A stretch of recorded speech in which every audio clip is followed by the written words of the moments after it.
Yo, what's up mga karamdom? Bali ngayon ay magluluto tayo ng ginisang sardinas. Ayan, maghihiwa na tayo ng mga panggisa, bawang at sibuyas.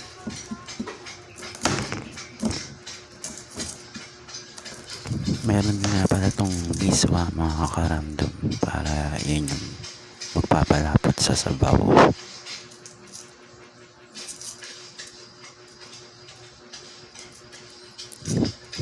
Isang sibuyas lang yung ginamit ko dyan, saka mga 5 butil ng bawang kasi konti lang naman yung lulutuin, isang lata lang.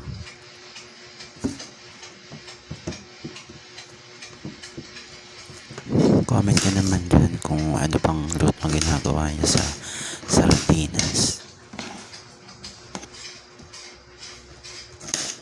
Yan, malapit na tayo matapos maghiwa. So ito na, ikikisa na natin to.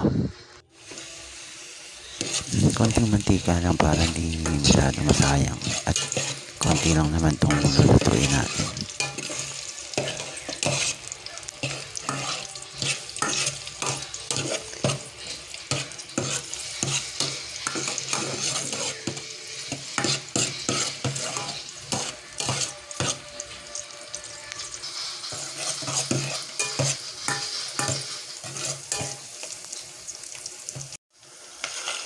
Ilagay na natin ng sardinas. Medyo durug-durugin yung laman ng sardinas para dumami tingnan. Saka para lumasa talaga yung sardinas sa ulam natin pag pinasapisa o dinurog yung laman ng sardinas.